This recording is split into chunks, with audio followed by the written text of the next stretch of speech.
안녕하세요. 저는 프로젝트 리시 신정섭 매니저입니다. 저는 깃허브랑 비퍼킷을 통해서 코드 리뷰했던 경험을 발표하도록 하겠습니다. 앞에는 제가 얼마 전에 텀블러를 좀 하다가 누가 이제 명화를 가지고 저희 엔지니어 입장에서 제목을 붙인 사례를 봤는데 좀 재밌더라고요. 그래가지고 중간중간 좀 넣었습니다. 예, 라스트 스프린트 비폴 더 데드라인이 프로젝트 리시의 모습 같아서 넣고요. 일단 저는 아이고 밟으면 안 되는군요. 5년차 개발자고요. 제가 했던 프로젝트 중에 좀 기억이 남는 프로젝트를 네 가지 적어봤습니다. 하나는 티스토어 ARM 서버였고요. 또 두 번째는 미시포켓 그리고 볼로 프로젝트 N이었습니다. 이 네 가지 프로젝트가 발표하게 될 내용이랑 관련이 있는데요. 일단 코드 리뷰에 대해서 생각을 하면 저는 인터넷에서 좀 코드 리뷰에 대한 얘기를 좀 찾아보면 뭐 코드 리뷰는 개발자가 즐길 수 있는 뭐 재밌다 뭐 그리고 뭐 필수적인 뭐 요소다 그리고 뭐 문화 개발자의 문화다 뭐 이런 식으로 표현을 많이 해놨어요. 근데 이게 좀 이해가 안 됐었거든요. 왜냐면 저에게는 코드 리뷰가 너무 귀찮고 무섭고 짜증나는 일이었습니다. 왜냐면은 뭐 1년차, 2년차 개발자가 선배들이 보는 앞에서 그 리뷰를 받는다는 게 이게 즐겁지만은 않잖아요. 예, 예, 그렇습니다. 그래서 제가 느꼈던 거는 근데 심정의 변화가 일어났던 거는 그런 옛날 과거의 코드 리뷰 방법보다 뭔가 도구를 이용하면은 조금 더 재밌게 할 수 있지 않을까라는 좀 생각이 들었어요. 그래서 요즘 또 대세에 맞는 좀 샤머니즘적인 느낌으로 간절히 코드 리뷰를 원하면 도구들이 다 있습니다. 그래서 찾아서 하면 되고요. 제가 이제 프로젝트를 진행하면서 했던 도구들을 좀 나열을 해봤어요. 티스토어 ARM 같은 경우에는 게릿을 좀 썼었는데요. 정말 말만 도구지 그냥 거쳐가는 과정이었습니다. 그냥 코드 리뷰의 어떤 경험은 하나도 남아있지 않고 그냥 게릿을 썼었다 정도의 기억만 있고요. 위시포켓 같은 경우에는 저희 팀 매니저님이 이제 지라랑 빗버킷을 잘 활용하면 되게 좋겠다 해가지고 썼었는데 활용은 정말 잘했던 것 같아요. 지라랑 빗버킷을 잘 활용했던 것 같은데 물론 근데 코드 리뷰는 활용하지 못했습니다. 그리고 볼로 같은 경우에는 이제 제가 코드 리뷰를 직접 경험을 했던 프로젝트이긴 한데요. 지금은 이제 테크엑스에 이제 볼로라는 서비스로 이제 가 있고요. 아마 제가 코드 리뷰했던 문화가 아직도 남아 있을지는 모르겠지만 저희는 이거를 깃허브를 좀 사용을 했었는데 그때 같이 개발하던 변정원 매니저님이랑 플리케를 써서 한번 코드 리뷰를 해보자 해서 본격적으로 시작을 하게 됐습니다. 그래서 상당히 좋은 경험과 또 공부를 했던 것 같고요. 그리고 이제 올해 들어서 프로젝트 N을 시작하게 됐는데 뭐 프로젝트 초반에는 워낙 일정도 바쁘고 해서 코드 리뷰를 잘 못했다가 얼마 전에 이제 팀장님의 어떤 그런 압박 속에서 빅버킷의 플리케 기능을 통해서 코드 리뷰를 시작하고 있습니다. 그래서 간단히 플리캐스트를 설명을 드리면 두 가지 방법이 있어요. 일단 가장 보편적인 방법은 오픈소스에 기여하기 위한 방법인데 포킹하는 방법이 있습니다. 이 포킹이라는 거는 남의 그 소스 저장소를 내 저장소로 복사를 해오는 건데요. 복사를 해오는 이유는 되게 명확해요. 왜냐면은 내가 남의 코드를 건드릴 수 있는 권한이 없기 때문에 내 저장소로 복사를 해오는 겁니다. 그래서 실제 깃허브는 다 이제 포크를 해서 플리케를 하는 걸 권장을 하고 있고요. 과정을 보면 일단 원본 프로젝트를 내 원격 저장소로 포크를 해옵니다. 그러면 내 계정에 있는 저장소에 똑같이 코드가 복사가 되고요. 그거를 이제 제 로컬에다 클론을 받아서 작업을 시작하게 되는 거죠. 그래서 작업을 하다가 막 커밋을 하고 다시 제 원격 저장소로 푸시를 하게 됩니다. 푸시를 하게 돼서 이제 어느 정도 내 코드가 정리가 됐다 싶으면 원래 코드 작성자에게 야 내가 이렇게 코드를 바꿨으니까 풀을 해줘라고 이게 풀 리퀘스트를 하는 거죠. 그러면은 코드 원작자는 코드 리뷰를 해서 반영을 해주게 됩니다. 근데 문제는 내가 이렇게 작업을 하고 있는 도중에 또 누군가가 그 사람의 코드에 반영을 했을 수가 있어요. 뭔가 다른 작업을. 그렇기 때문에 저는 웬만하면은 계속 그 원작자의 코드를 제 로컬에 계속 반영을 해주면서 풀을 해주면서 작업을 진행을 하는 게 좋습니다. 하나는 이제 기플로우 워크플로우인데요. 이거는 이제 같은 팀에서 기술 이용해서 작업을 하다 보면은 모두 다 권한이 있잖아요. 커밋 권한이 있으니까 굳이 뭐 클론까지 할 필요는 없습니다. 그래서 직접 프로젝트 원본 소스를 제 로컬에다 받아서 클론을 해서 커밋을 한 다음에 브랜치에 푸시를 해서 바로 그냥 풀 리퀘스트를 날리는 거죠. 실제 프로젝트에는 이런 방식을 활용하고 있습니다.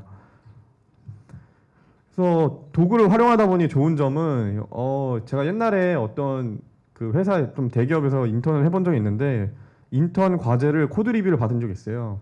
그 코드 리뷰를 받으려면 일단 회의실을 잡고 초청을 하게 됩니다. 초청을 해서 그 좁은 회의실에서 프로젝트에 제 코드를 띄워놓고 한 줄 한 줄 다 보면서 설명을 해야 돼요. 그것만으로는 상당히 하기가 싫고 했었는데 도구를 좀 활용하니까 이제 공간상 제약도 없고 시간 제약도 없더라고요. 그래서 좀 부담감도 없고 또 많이 활용을 하게 됐던 것 같아요, 스스로.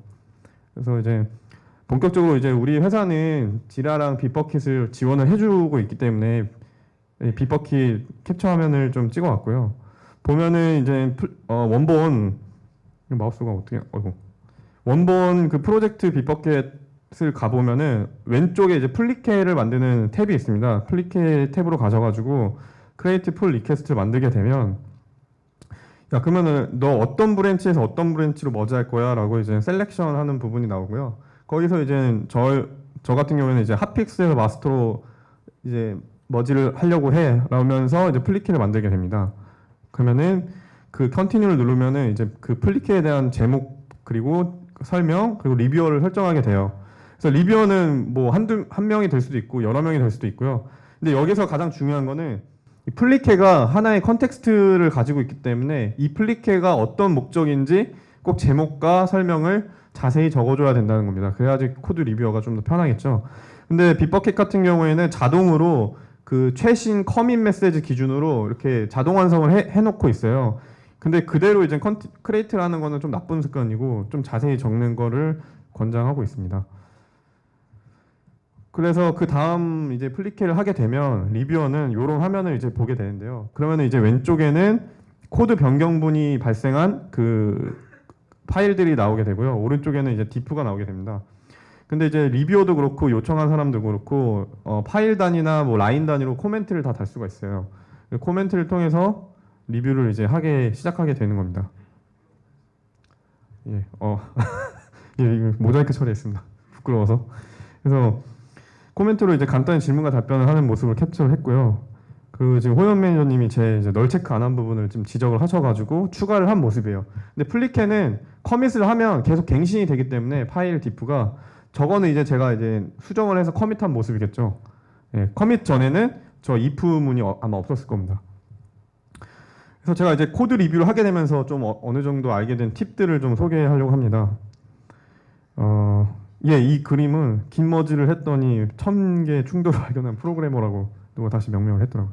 그래서 아무튼 첫 번째 팁은 스마트 커밋 메시지를 좀 활용하는 겁니다. 이게 GitHub도 그렇고 빗버킷도 그렇고 모두 스마트 커밋 메시지를 지원을 하고 있어요. 예를 들면 커밋 메시지에 지라 번호랑 샵 커멘트, 샵 리졸브 같은 태그를 쓰게 되면 자동으로 얘네가 액션을 하게 됩니다. 머지가 되는 순간. 그리고 지라 번호를 쓰게 되면 자동으로 링크가 돼요. 그래서 요거는 많이 아실 텐데 이렇게 커밋 메시지에 지라 번호를 쓰게 되면 실제 지라에도 관련된 커밋이 링킹이 되고요. 그리고 그 빗버킷에 들어가도 그 지라로 넘어갈 수 있습니다. 근데 가장 중요한 거는 뭐 스마트 커밋 메시지 뭐 다 좋은데 그냥 메시지 자체를 자세히 적는 거예요. 물론 커밋 하나하나마다 대충 쓰는 분들이 대부분입니다. 뭐 저도 그렇고 뭐 수정, 뭐 버그 수정 뭐 이런 식으로 쓰시잖아요. 근데 그렇게 쓰시면 안 되고 그 인터넷에 git commit good practice라고 써보면은 이런 식으로 나와 있어요. 그래서 첫 줄에는 어떤 이 커밋에 대한 간단한 소개를 타이틀을 적고 그 밑에는 뭐 블랙리스트 같은 걸로 설명을 달아라. 그리고 깃허브나 빗버킷 같은 경우에는 마크다운을 다 지원을 해주기 때문에 이렇게 마크다운 문법을 통해서 쓰면은 실제 빗버킷이나 깃허브에 들어가면 되게 예쁜 모습으로 커밋 메시지를 볼 수가 있어요. 그러면은 리뷰어가 조금 더 수월하게 좀 예쁘게 볼 수 있겠죠. 두 번째는 작업 단위를 최소화해야 된다는 건데요. 이게 나 좋다고 막 엄청 작업을 했는 다음에 플리케를 날려서 리뷰해줘 딱 하면은 오픈소스 같은 프로젝트 같은 경우에 바로 리젝 당합니다. 왜냐면은 리뷰어가 보기가 싫은 거죠. 그러니까 같은 팀 내 사람도 얼마나 짜증나겠어요. 자기 업무도 있는데. 그래서 좀 작업 단위를 최소화해서 자주 리뷰를 요청하는 게 맞습니다. 그래서 밑에 그래프를 보시면 누군가가 연구를 해놨는데 시간당 200에서 400주를 볼 수 있는 정도의 분량이면 그 에러가 발생할 확률이 확 준다는 리포트거든요. 그래서 근데 1시간도 많고 저희는 이제 서로 업무를 하는 상황이기 때문에 30분 안으로 코드 리뷰가 가능하게 플리키를 만들면은 좋았던 것 같습니다. 볼로 할 때 생각을 하면. 세 번째는 이슈를 좀 세분화해야 되는데요. 그러니까 이슈를 세분화한다는 거 자체가 작업 단위를 작게 한다는 거랑 거의 같은 말이에요. 그래서 대부분 브랜치를 피처 단위로 따게 되는데 이 저 프로젝트 일실 같은 경우에는 그 브랜치 자체도 지라 번호 단위로 따고 있거든요. 지라 자체를 그 기능 단위로 만들기 때문에. 그래서 어떤 좀 범위가 크다 싶은 지라 티켓이 있으면 요거를 서브 태스크를 만들어 가지고 지라 번호를 새롭게 따시는 게 좋아요. 새롭게 따셔 가지고 그 새롭게 따신 걸로 플리케를 만드는 게 좋습니다. 그러면 코드 디프량이 줄겠죠. 네 번째 팀은 뭐 저도 초반엔 그랬는데 플리케를 만드는 순간이 언제가 좋으냐인데요. 원래는 작업을 다 한 다음에 어느 정도 끝났다 싶으면 그때 플리케를 만들거든요. 근데 그게 아니라 서로 같이 작업하는 과정이라면 첫 번째 커밋을 하는 순간 플리케를 하는 게 좋아요. 그러면은 어차피 플리케가 히스토리가 남기 때문에 첫 번째 커밋을 하고 리뷰어를 선정해서 리뷰어한테 내 플리케가 시작됐다라고 먼저 인지를 해주는 게 그분도 이제 짬짬이 시간을 내서 코드 리뷰하기 좋은 그런 방법인 것 같았습니다. 그 다섯 번째 팁은 그 커밋 단위를 좀 잘 만들어야 된다는 거예요. 왜냐면은 사람이 리뷰를 직접 하다 보면은 커밋 파일 단위로 보기보다는 커밋 단위로 보게 되는데요.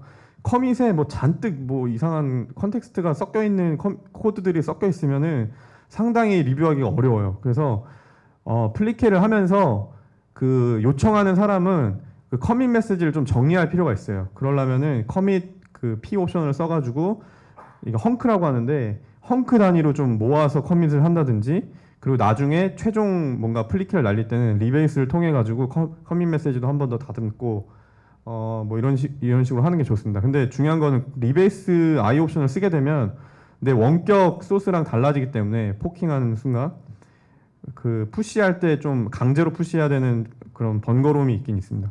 그래도 리뷰어를 배려하는 마음에서 좀 커밋 메시지는 좀 잘 만들어야 된다. 커밋 단위도 만들어야 되고. 여섯 번째 팁은 아까 초반에 말씀드렸을 때 내가 막 작업을 하다 보면은 원래 프로젝트에 남이 막 작업한 결과물들이 막 머지가 돼요. 그러다 보면은 충돌이 발생해서 실제 제 플리케가 머지가 못 되는 상황이 발생하는데요. 그럴 때마다 저희는 원격 프로젝트에 있는 소스를 제 로컬에 있는 프로젝트로 풀해서 반영을 해줘야 됩니다. 근데 그냥 단순히 풀을 하게 되면은 머지잖아요. 패치하고 풀하면 풀 자체가 패치랑 머지죠. 풀하게 되면 머지가 되는데 머지가 되면은 그 브랜치 트리라고 하나요? 브랜치 트리가 상당히 복잡하게 꼬이게 돼요. 네, 그렇기 때문에 저랑 변정훈 매니저님 같은 경우에는 우리 트리를 좀 예쁘게 만들자 해서 그 풀을 받을 때 리베이스를 통해서 받았습니다. 리베이스를 통해서 받으면 남들이 머지한 결과를 제 작업 맨 밑으로 내리는 효과가 있어요. 그리고 저는 남들이 한 작업 맨 상단에서 시작하는 효과가 있습니다. 그런 식으로 해서 나중에 플리키가 머지가 되면 이런 식으로 보이게 돼요. 그러니까 왼쪽은 그냥 막 아무 생각 없이 머지를 한 결과고요. 오른쪽은 이제 그 플리키를 요청한 사람이 그 남의 작업물을 계속 리베이스를 받으면서 자기 작업을 올릴 때 플리케가 머지된 원본 소스의 모습입니다. 이렇게 되면은 뭐 A가 밑에서 이런 식으로 작업을 해서 머지가 됐구나, B가 머지가 됐구나 이런 식으로 좀 보기가 편하더라고요. 리베이스 하는 방법이 좀 좋았던 것 같습니다. 근데 이것도 마찬가지로 리베이스를 하게 되면 그 또 내 원격의 소스랑 또 틀어지는 경우가 있기 때문에 포크화 했을 때는 또 푸시를 좀 강제로 해야 되는 또 그런 번거로움이 또 있긴 합니다. 마지막으로 이제 코드 리뷰를 하면서 느낀 점을 좀 정리를 해봤는데요. 사실 코드 리뷰는 되게 귀찮은 작업입니다. 뭐 물론 도구를 통해서 조금 더 재밌게 할 수는 있지만 귀찮긴 뭐 어쩔 수 없죠. 그래서 그라운드 룰을 좀 팀 내에 정해서 좀 적당한 강제성이 있어야지 사람들이 좀 하더라고요. 변정원 매니저는 저는 둘이어서 어쩔 수 없이 했지만 팀 같은 경우에 좀 흐지부지 되는 경우가 많거든요. 근데 다행히도 프로젝트 1실에는 저희 팀장님이 적당한 강제성으로 잘 진행이 되고 있는 것 같습니다.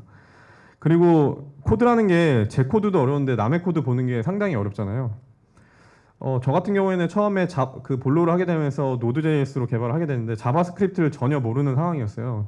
그 상황에서 서버 사이드 자바스크립트 하려니까 변정호 매니저님의 코드를 이해하기가 너무 어려웠습니다. 근데 그럴 때는 제가 리뷰를 요청하는 사람이 아니라 리뷰를 받는 입장에서는 그 남의 비즈니스 로직까지 너무 할 필요는 없어요. 왜냐하면 그 비즈니스 로직까지 이해를 하려면 시간이 너무 오래 걸리거든요. 그래서 비즈니스 로직에 대한 컨텍스트가 있지 않은 사람한테 리뷰를 요청할 때는 리뷰어는 그냥 간단한 뭐 문법적인 오류라든지 자기가 알고 있는 지식 선에서 리뷰를 해주시면 되고요. 그리고 실제 비즈니스 로직은 리뷰를 요청한 사람이 단위 테스트를 만들어 가지고 보장을 해주는 게 좋습니다. 저 같은 경우에는 무조건 플리케를 날리려면 단위 테스트를 무조건 관련된 걸 만들어서 통과가 된 이후에 하게 됐었거든요. 그래서 비즈니스 로직까지 리뷰어한테 좀 부담을 주진 말자, 뭐 요 정도의 느낌을 받았고요. 그리고 코드 리뷰 때문에 개발 시간이 되게 길어질 것 같다는 느낌을 받았었는데, 요 장표는 작년에 재작년인가 작년에 그 데뷔에서 아틀라시안 담당자가 와서 발표한 자료인데요.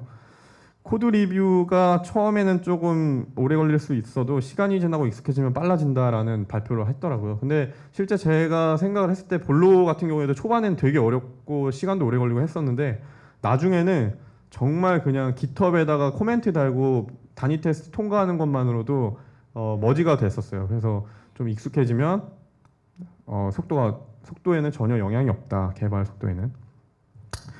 그리고 또 느낀 점은 핫픽스처럼 급한 경우에 꼭 코드 리뷰를 받아야 되냐? 그럴 필요 없습니다. 그냥 팀 내에서 정한 룰대로 역할과 상황에 맞게 플리캐스트를 만들면 되고요. 뭐 프로젝트 일시 같은 경우에 디벨롭에서 피처를 딸 때라든지 피처에서 다시 뭐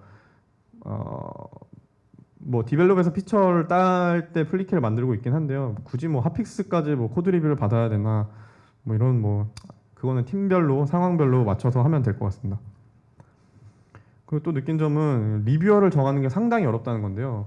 예전에는 2명이서 같이 개발을 했기 때문에 그 나머지 한 분한테 하면 되는데 팀 내에 좀 약간 그 비즈니스 로직이 좀 겹치는 분들이 많을 거예요.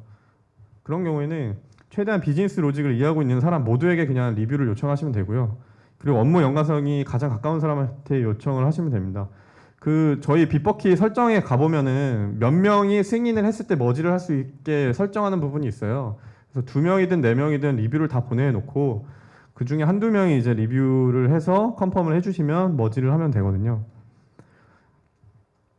그리고 또 가장 요거는 제가 느꼈던 점인데 코드 리뷰가 단방향으로 흐르는 경우가 있었어요. 예를 들면 저 같은 경우에는 초반에 좀 자바스크립트를 잘 모르다 보니까 제가 요청한 거에 대해서는 되게 빡세게 리뷰를 받았고 그분이 저한테 리뷰를 보내시면 저는 그냥 바로 머지를 눌렀거든요. 그래서 약간 단방향으로 흐르는 게 있는데 요거는 좀 어떤 뭐 실력 차이도 있을 수 있지만 개인 성격이나 팀 문화의 차이로 인해서 좀 압박적인 분위기 속에서는 단방향으로 흐를 수가 있어요. 그럴 때는 뭐 방법이 없습니다. 그냥 리뷰를 요청한 사람이 적극적으로 가서 물어보고 실제로 뭐 물어보는 거 있으면 알려달라고 하는 게 제일 좋은 것 같아요. 저 같은 경우에는 초반에 정말 많이 괴롭혔거든요. 그 매니저님을. 저 이거 모르겠다. 프로미스 이해가 안 된다. 좀 해줘라. 뭐 해가지고 되게 적극적으로 물어봤던 것 같습니다. 마지막 느낀 점은 좀 도구에 의존하다 보니 좀 대화가 단절되는 그런 느낌을 받긴 했었어요. 그래서 분명히 내가 간단히 뭔가 물어볼 것도 바로 옆자리에 있는 분이 코멘트를 남기고 있는 거예요.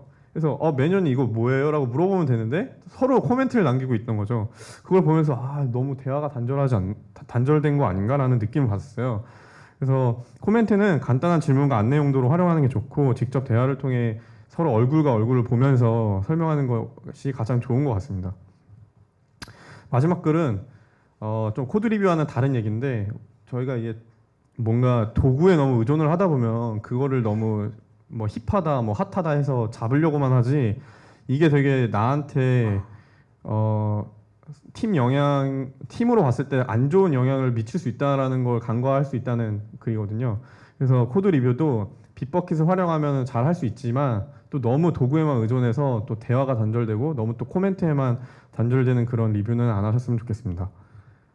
네, 참고사항이고 이상 발표를 마치도록 하겠습니다.